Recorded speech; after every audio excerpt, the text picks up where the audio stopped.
한 주 만에 또 여러분을 뵙게 돼서 하나님께 감사하고 참으로 좋습니다. 또 각자의 자리에서 영상으로 예배드리는 청년 여러분들과 주님께서 함께 해주시기를 간절히 축원합니다. 비가 오고 눈이 내리고 라는 시리즈 설교를 하고 있습니다. 성경에 나와 있는 이스라엘의 절기를 이해하는 시간입니다. 또 이 땅의 계절 가운데 살아가고 있는 우리의 삶을 더듬어 보기를 원합니다. 그동안 5번의 설교를 했는데요, 오늘로 마지막 시간을 갖고자 합니다. 지금이 딱 단풍 보기 좋은 때죠. 단풍이 아름답게 맺히는 때인데 여러분들께서 다 느끼시는 것처럼 갑자기 너무 추워졌습니다. 이렇게 갑자기 추워도 되나 싶을 정도로 어제 오늘 참 쌀쌀하죠. 보니까 옷차림들이 다양하세요. 어떤 분들은 반팔도 있지만 어떤 분들은 벌써 패딩을 입고 오시고 두툼한 잠바를 입고 오셨습니다. 겨울이 왔나 보다 싶지요. 지금의 달력으로 11월 7일이면 입동입니다. 입동. 제가 설교 때 한번 설명드린 적이 있는데 입동하면 겨울을 세운다 이런 뜻입니다. 모든 사람들이 함께 겨울을 만들어간다 이런 의미가 있다는 것이죠. 입동의 세시 풍속 중에 치개미를 나누는 풍속이 있는데 혹시 들어보셨나요? 치개미? 거의 못 들어보셨을 겁니다. 치개미는 한자인데 말 그대로 한자를 풀어보면 꿩, 닭, 쌀 이런 것들을 나누는 풍속입니다. 쉽게 말하면 보양식입니다. 보양식.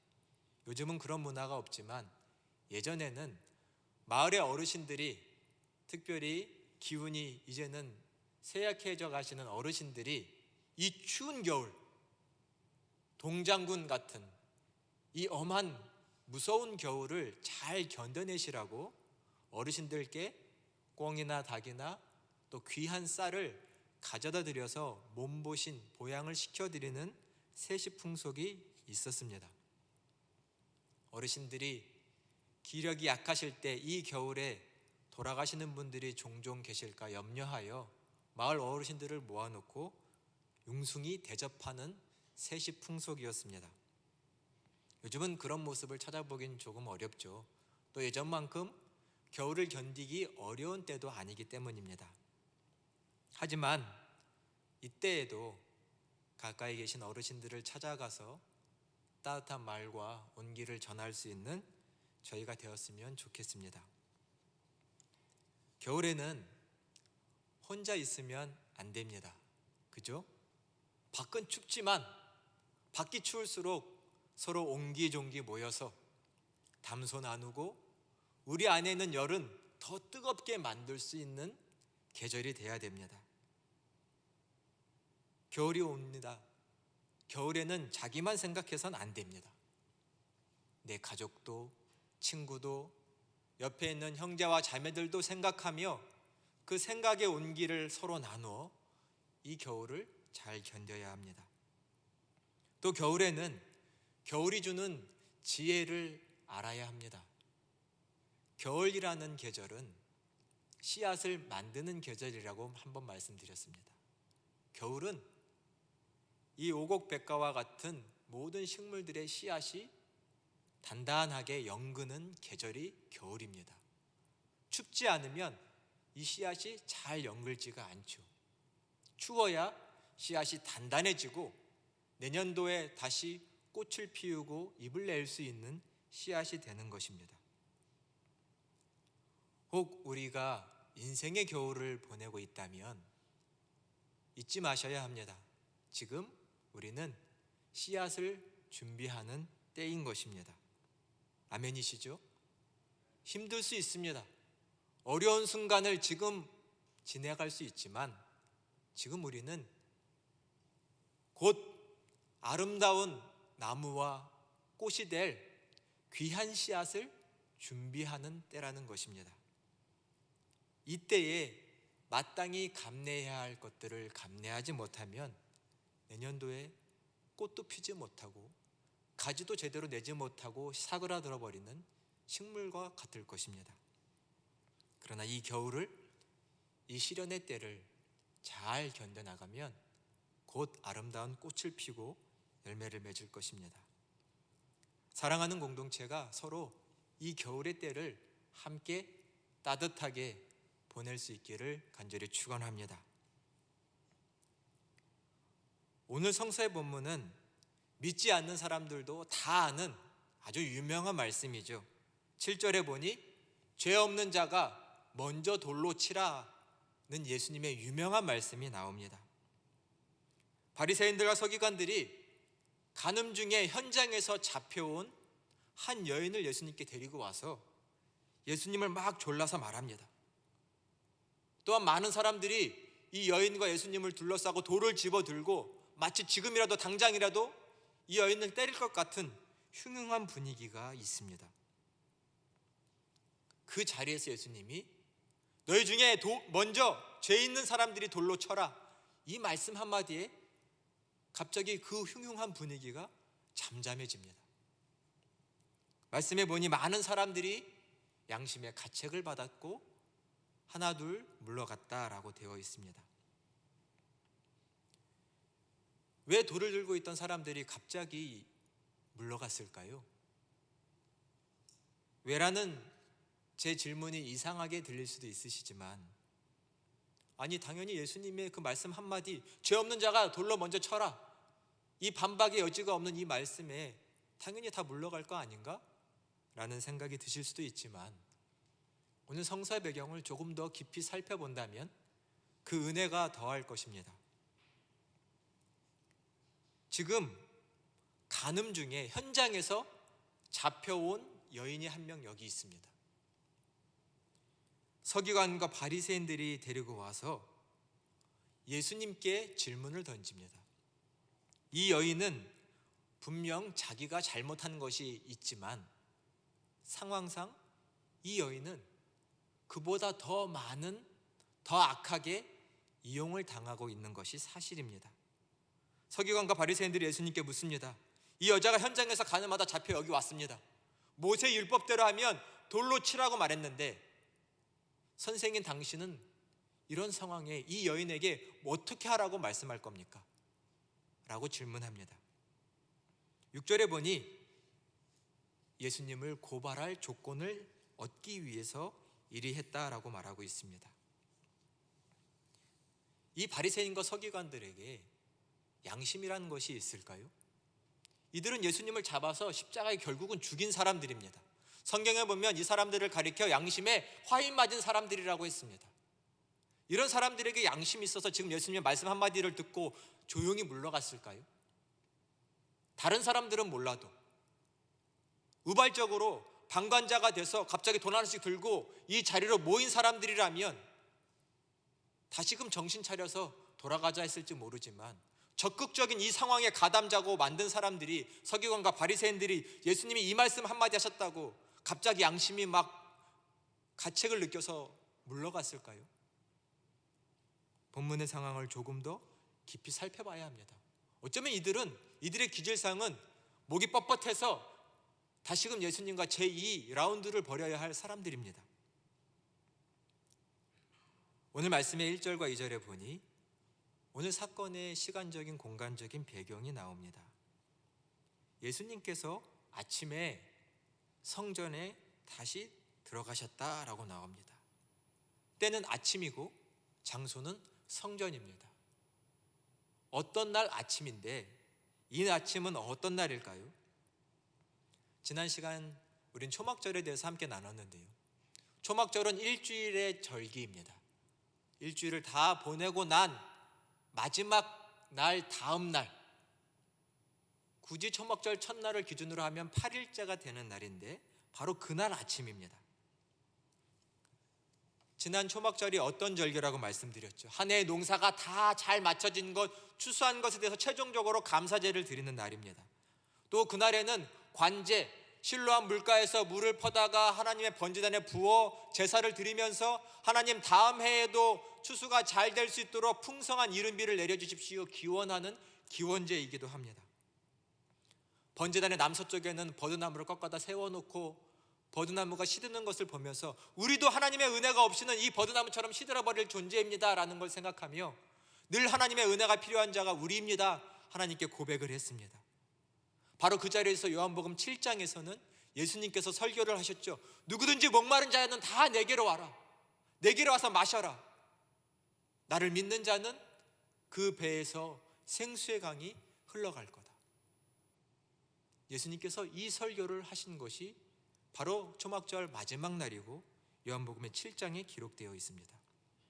오늘의 사건은 바로 그 다음날 아침 바로 이어지는 사건입니다.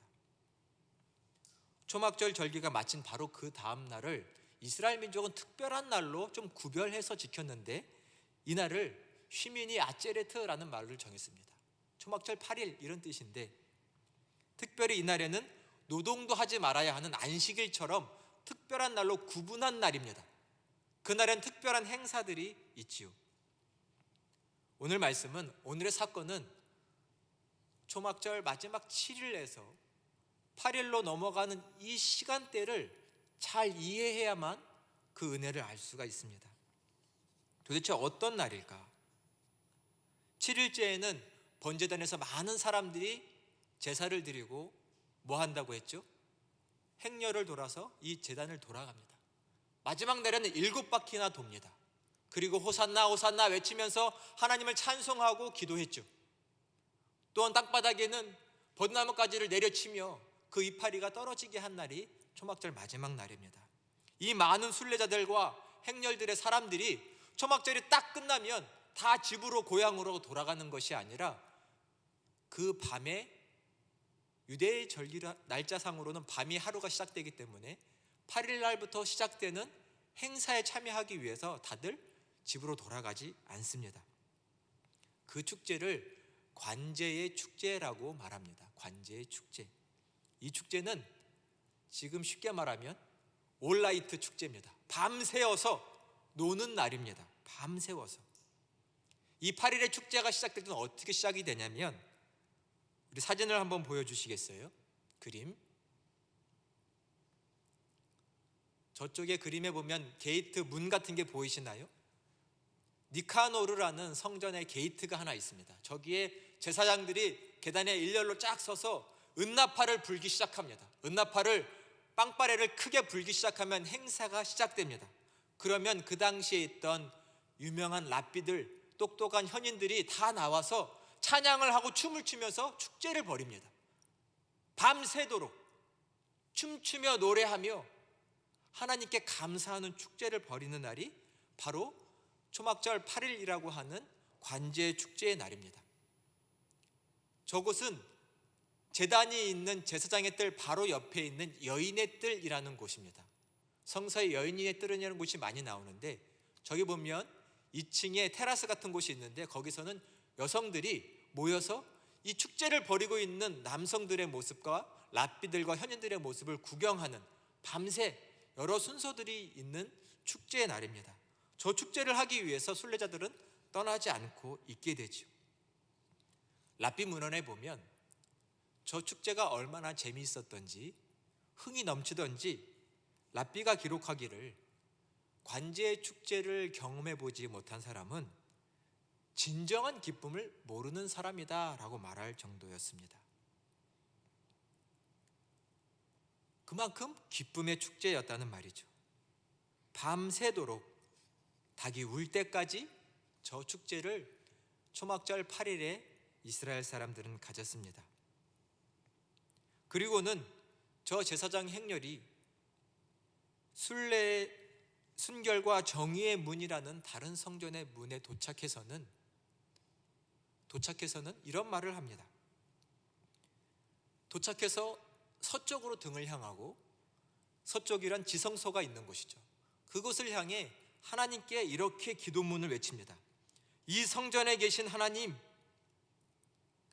이방인들은 이 성소를 무시하고 등을 돌리고 그들의 얼굴을 동쪽으로 향하여 태양의 신을 섬기지만 우리는 하나님 한 분만을 바라봅니다. 하나님 한 분만을 섬깁니다 라고 외치며 그들이 하나님만을 섬긴다는 신앙을 고백하기도 했습니다. 찬양과 춤 시위가 일어나는 아주 기쁨의 날이죠. 이렇게 밤새 찬양과 춤이 이루어질 때 마지막 순서쯤, 닭이 우는 마지막 순서쯤에 또 이러한 순서가 있는데 한번 잘 들어보세요.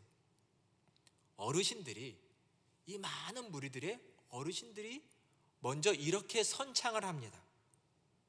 이 내용을 깊이 생각해 봐야 합니다. 나이가 많은 어르신들이 이렇게 선창을 합니다.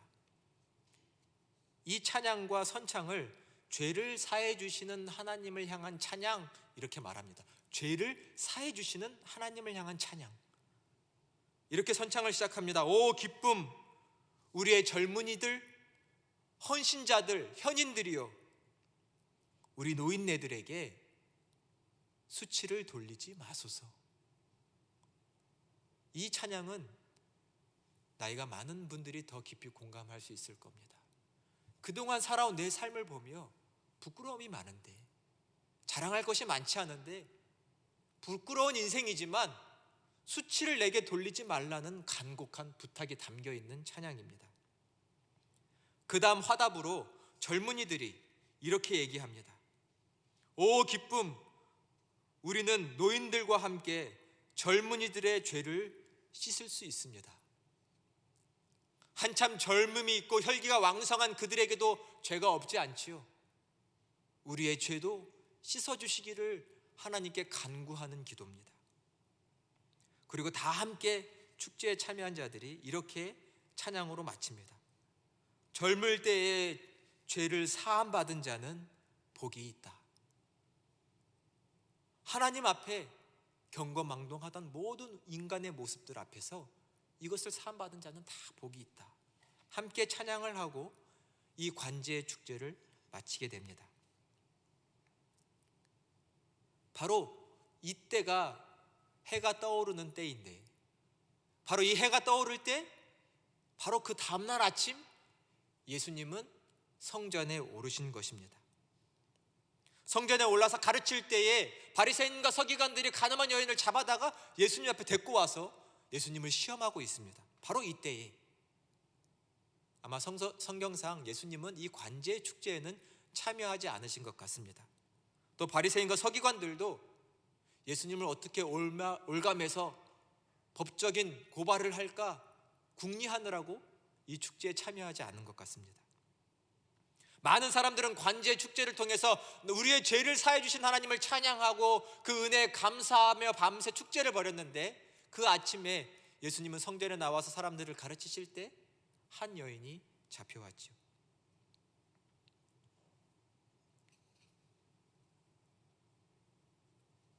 이 바리새인들과 서기관들이 예수님께 와서 묻습니다. 현장에서 잡힌 이 여인, 당신은 어떻게 할 겁니까? 우리가 어떻게 했으면 좋겠습니까? 이때 예수님은 죄 없는 자가 먼저 돌로 치라고 말씀합니다. 이 예수님의 말씀이 얼마나 힘이 있고 권세가 있었는지 무리가 조용하고 매우 묘한 분위기에 쌓입니다. 이것은 관제 축제를 밤새 벌이며 우리의 죄를 사하신, 젊어서부터 늙으니까지의 그 모든 죄를 사하신 하나님을 찬양하며 감사한 바로 그 아침에 죄 없는 자가 먼저 돌로 치라라고 말씀하시니, 그 많은 무리들 중에는, 나의 죄를 사하신 하나님을 찬양했던 그 많은 무리들 중에는 그 주님의 말씀이 가슴에 확 와닿아 돌을 내려놓을 수밖에 없었던 것이죠. 내가 죄인이었는데, 죄인인 나를 사해 주신 하나님을 방금 마음껏 찬양하며 기뻐하며 지금 돌아왔는데 내가 돌을 들고 있구나. 죄 없는 자냐? 라는 예수님의 말씀에 그들은 돌을 다 내려놓을 수밖에 없었던 것입니다.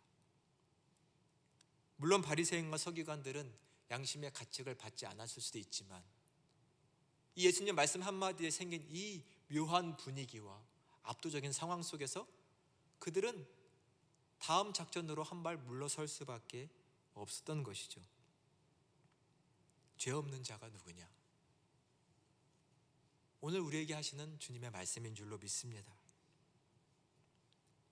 많은 사람들이 주님의 이 말씀 앞에 다 떠나가고 예수님과 이 가늠한 여인밖에는 남지 않았습니다. 예수님께서 이 여자에게 말씀하시죠. 너를 고발하던 자들이 다 어디 갔느냐? 너를 정죄하는 자들이 없느냐? 그러자 여인이 이렇게 대답합니다. 우리 11절의 말씀을 우리 같이 한번 봉독하도록 하겠습니다. 11절 말씀입니다. 대답하되 주여 없나이다. 예수께서 이르시되 나도 너를 정죄하지 아니하노니 다시는 죄를 범하지 말라 하시니라. 아멘. 주여 없습니다. 나도 너를 정죄하지 아니하노니 다시는 죄를 범하지 말아라. 다시는 그 죄를 범하지 말아라.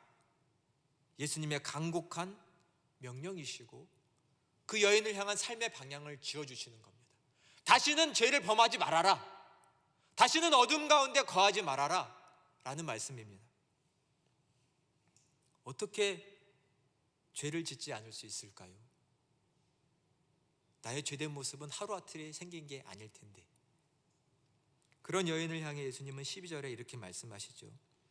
나는 세상의 빛이니 나를 따르는 자는 어둠에 다니지 아니하고 생명의 빛을 얻으리라. 빛이신 예수님을 따르면 어둠에 다니지 않을 거다. 다시 죄를 짓지 않을 거다라는 말씀입니다.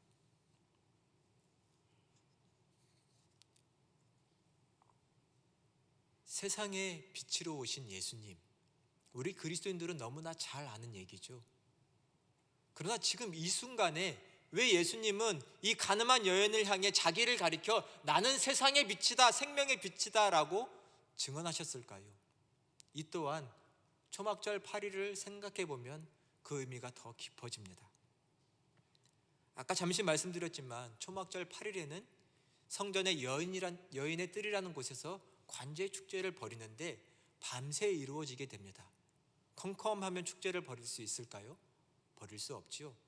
그래서 여인의 뜰의 네 모퉁이에는 촛대에 불을 켜는데 이 촛대는 매우 큰 촛대입니다. 우리 그림을 한번 볼까요?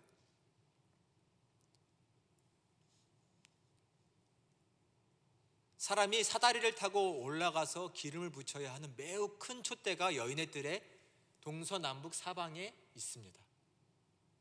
저 촛대에는 이 초막절에 또 특별한 행사 때에 어린 제사장들이 올리브 기름을 가득 채운 주전자를 메고 올라가서 큰 그릇에다 기름을 가득 채우고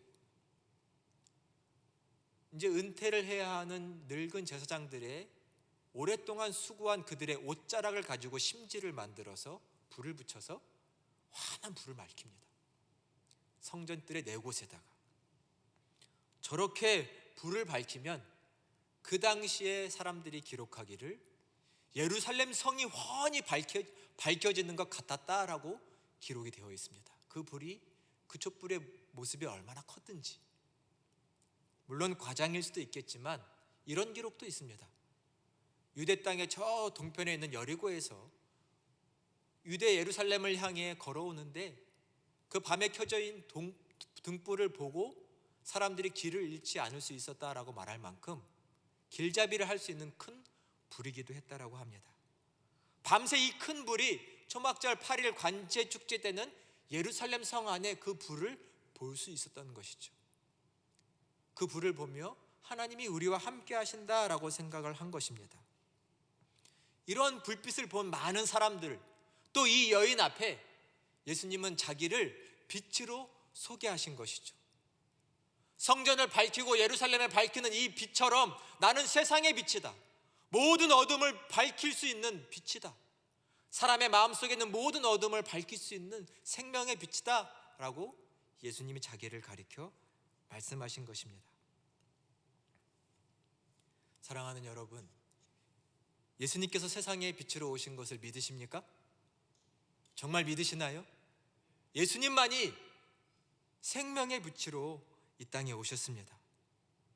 모든 죄인들의 삶의 어두움을 구석구석 밝혀서 그 어둠을 몰아내고 밝게 해주시려고 예수님께서 생명의 빛으로 오셨습니다. 이 예수님을 만나야만 우리의 모든 어두움은 사라지고 빛 가운데 행할 수 있게 됩니다. 예수님의 이 생명의 빛은 우리 마음에, 우리의 삶에 비춰지는 놀라운 빛입니다. 인생을 살다 보면 버림받고 절망해서 방황하는 우리의 어두운 마음이 있죠. 그 마음에 예수님이 빛을 비춰서 우리로 하여금 다시 일어나게 해주셨습니다. 악한 세상을 살면서 때로는 증오하고 때로는 체념하는, 그래서 그냥 안하무인격으로 내 마음대로 살던 내 삶에도 예수님이 빛을 비춰주셔서 다시금 그 자리를 나올 수가 있었습니다. 때로는 뜻하지 않게 내 삶에 폭력의 그림자가 드리워질 수 있죠. 오늘의 가늠한 여인처럼. 그때도 예수님은 사랑의 빛을 비춰서 폭력의 내 삶이 뭉개지지 않도록 지켜주셨습니다. 때로는 젊어서 지은 부끄러운 죄, 수치스러운 순간 내 삶을 포기하고 싶었지만 하나님은 그런 내 인생도 얼마나 소중한지를 가르쳐 주시는 그런 귀한 빛을 내게 비춰주시사 이 노년에까지 살아올 수 있게끔 해주신 하나님이시죠. 바로 예수님께서 세상의 빛이요 생명의 빛이 되셔서 내 마음과 내 삶의 모든 어두움을 다 몰아내서 지금 이 자리까지 있게 해주셨습니다. 또 이 놀라운 은혜는 지금도 여전히 함께 하셔서 우리를 새롭게 해주실 것입니다. 지금 이 자리도 하나님의 은혜의 자리인 줄로 믿습니다. 예수님을 생명의 빛으로, 세상의 빛으로 고백하는 자들에게 예수님은 함께 해주실 것입니다. 믿으시기를 바랍니다. 이 예수님만 의지하시기를 바랍니다. 그러면 예수님은 다시금 죄를 짓지 않도록 우리를 붙잡아 인도해 주실 것입니다. 나 같은 죄인이, 나 같은 연약한 사람들을 부르시고 세우시는 하나님을 찬양하는 우리이기를 간절히 소망합니다. 여러분, 하늘을 보십시오. 하늘을 보면 태양이 늘 한결같이 떠오르지요. 하나님의 사랑이 늘 한결같이 우리와 함께 하시는 줄로 믿습니다. 땅에 핀 꽃을 보십시오. 꽃을 보면 우리의 삶도 곧 피리라 하나님의 음성인 줄로 믿습니다. 가을의 오곡백과를 보십시오. 우리의 삶에도 곧 열매가 맺힐 것입니다. 하나님께서 그리 말씀하시는 것입니다. 하늘의 복과 땅의 기름짐으로 사랑하는 자녀들에게 큰 은총을 내리실 하나님을 믿고 따르시기를 바랍니다. 이 귀한 은총이 사랑하는 여러분과 함께 하시기를 간절히 축원합니다. 기도하겠습니다. 은혜와 사랑이 풍성하신 하나님 감사드립니다. 우리를 사랑하시사 늘 하나님의 거룩한 존전 앞으로 이끌어 주셔서 감사합니다. 간음 중에 잡힌 죄 많고 연약한 여인에게도 주님은 나도 너를 정죄하지 아니하노니 다시는 죄를 범하지 말라 사랑의 음성을 들려주신 주님, 오늘 우리에게 하시는 귀한 말씀인 줄로 믿습니다. 모든 어두움을 다 내어버리고 빛 대신 주님과 함께 우리의 삶을 살아갈 수 있도록 은총을 베풀어 주시옵소서. 이 겨울의 시간 함께 보내며 씨앗을 준비하고 다시금 맞이할 봄에 싹을 틔우며 꽃을 피우고 열매 맺는 우리의 삶이 될 수 있도록 주님 하늘문을 여시고 이른 비와 은총으로 함께하여 주시옵소서. 우리의 삶은 주님의 은총만이, 은혜만이 필요하오니 주여 흡족한 도우심으로 구원으로 함께하여 주시옵소서. 주 예수 그리스도의 이름으로 간절히 기도드립니다. 아멘.